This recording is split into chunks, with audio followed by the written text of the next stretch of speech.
Hi everyone, I'm back to read the next chapter, chapter 4 in Caroline Takes a Chance, book 4, and chapter 4 is called Into the Woods. The next morning, long before the Hathaways were awake, Mama, Grandmother, Caroline, and Seth ate breakfast by candlelight. Then Seth went over the instructions for delivering mail. Be sure to shout hello before you go into the Randalls' clearing. Their dog doesn't like strangers coming too close to the house. And I know, Caroline said. You've told me these things 5 times already. I packed a lunch for you, Caroline, Grandmother said. Smoked fish, cheese, and bread. Seth, I packed the same for you. I hear the food aboard the Navy ships isn't too tasty. Thank you, Seth said.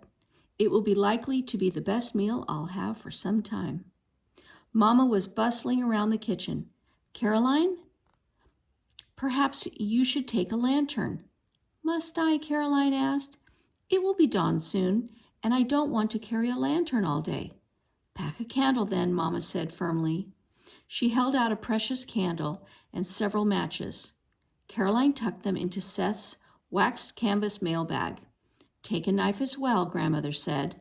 While you're out, please cut some willow bark for me. Since it's good for fighting fevers, I always want some handy. Caroline nodded. I'll gather what I can. She added a knife to the bag and slung the canvas strap over her shoulder.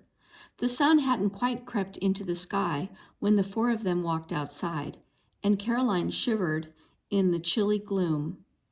Mama and Grandmother stopped to say goodbye at the front gate. You come back when you can, Grandmother told Seth. Seth smiled. Yes, ma'am. Mama grasped Caroline's shoulders. Come straight home when you've finished your deliveries, she said sternly. You've a long walk ahead of you, and you must be home before dark. Caroline nodded. I will. And stay well clear of strangers, Mama added.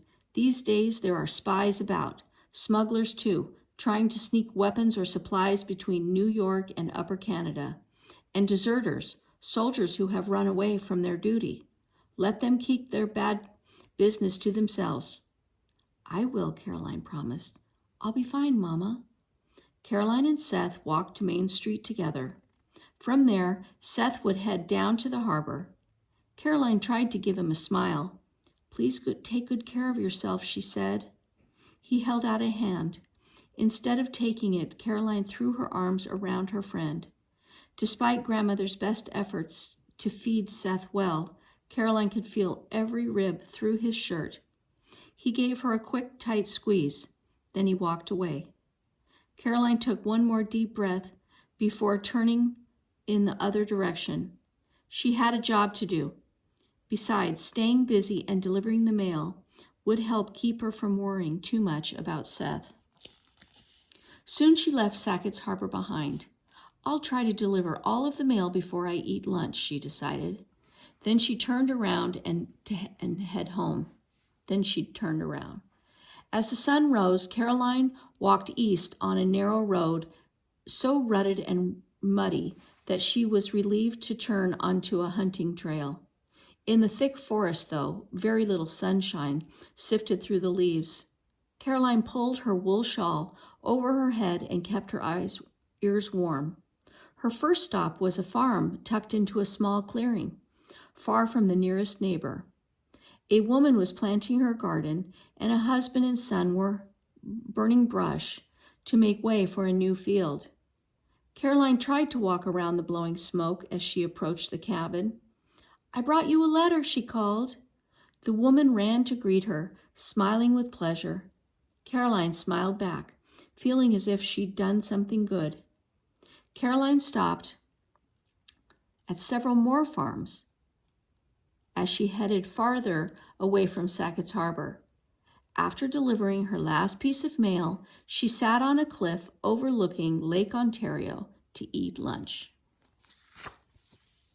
She recognized where she was, for she'd often seen this particular bit of high ground from the lake.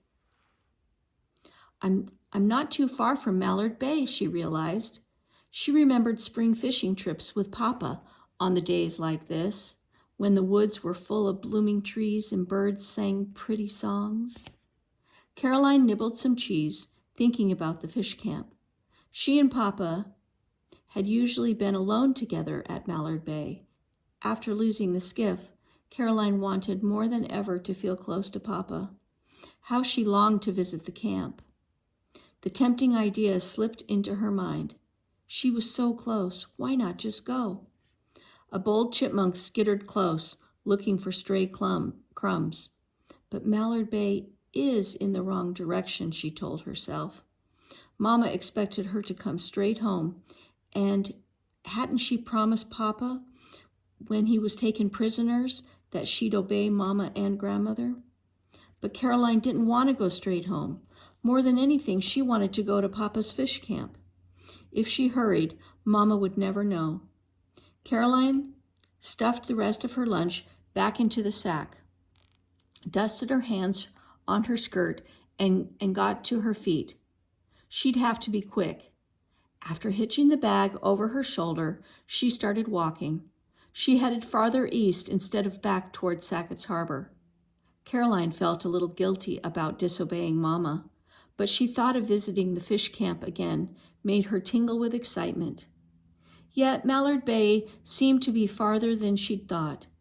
She and Papa had always traveled there by boat, so she hadn't realized how long it would take to walk. The path wound through the woods near the lake's edge, and with every twist and turn, she'd hoped to see a familiar fish camp appear in front of her. Each time her hopes were disappointed. Finally, she thought, maybe I should turn back. The sun was no longer directly overhead. The afternoon was passing. If she didn't get back home before dark, Mama would be angry. Besides, there would be wild animals in the woods, cougars and wolves and bears. Caroline shivered. She didn't want to stumble into one of those in the dark, but she didn't want to turn back either, not when she'd already come so far. Surely she was almost there. She was getting thirsty, so when she spotted a narrow path leading from the main trail to the lake, she took it. The shoreline here was marshy, but the water was clear and cold. Caroline crouched at the water's edge and cupped her hands. For a moment, she let her hands stay underwater. How she'd loved Lake Ontario, and how she loved sailing with Papa. Suddenly, she heard a low mutter of voices. She froze, eyes wide. Some of the cattails and tall reeds thrashed with a rustling sound. I'm bailing as fast as I can, a man's voice complained. I can't keep up. We need to make camp for the night. It's not safe for us to make camp until dark, a second man hissed. And keep your voice down. The front tip of a canoe appeared among the plants. For one startled moment, Caroline stared at the face of the stranger who sat in the bow with his paddle. He looked as surprised as she felt. Then his face clouded with anger. You there, he shouted, as the canoe slid from the cattails. The man in the back of the canoe came into view also. He scowled at her. Caroline scrambled to her feet and raced into the woods. She didn't wait to hear if the men gave chase. Instead, she plunged deeper into the underbrush. Brambles caught in her hands and cheeks. A low vine or root caught her foot. She tripped and fell with a noisy crash. Ow, she whispered silently. For a few moments, she couldn't move. Had the men heard her fall? She held her breath, listening hard. She didn't hear anything. Caroline blinked back tears of pain as she sat up. Thorns had scratched her palms. Worst, her left arm had hit a rock when she fell. Her dress was torn, and blood oozed from a bad scrape near her elbow. Oh no, she thought miserably. The rip in her sleeve would not be easy to mend, and she saw that several drops of blood stained the fabric. Mama and Grandmother would not be happy. Caroline stumbled to her feet, peering back through the trees. She was relieved to see no sign of the two men. They must have stayed down in the marsh. She had to be nearly to Mallard Bay by now. Papa's fish camp would be good, safe place to clean and scrape on her elbow. Then she would have to hurry home. She glanced nervously at the sun again. If she ran most of the way, walking only when she needed to catch her breath, she should be able to get home before dark. But where was the trail? Caroline looked around. I'm lost, she thought. Fear made her skin prickle and her breath come in little gasps. She forced herself to take a deep breath and think calmly. The trail follows the shoreline roughly, she reminded herself, yet she was sure that she hadn't crossed the trail when she ran away from the strangers in the canoe. Looking over her shoulder through the trees, she saw the open sky over the lake. Carefully, she walked away from the lake in as straight a line as she could, making her way around the trees and shrubs. And just when she was starting to get frightened again, she climbed over a large rock and spotted the trail. Caroline blew out a long sigh of relief. She'd never been so glad to see that ribbon of tramped earth before. Once back on the trail, Caroline was on her way. Hurry, hurry, hurry, a voice in her mind whispered. Finally, she rounded a bend and saw the quiet marshy waters of Mallard Lake ahead. She'd reached Papa's camp. Okay, and that was the end of chapter 4.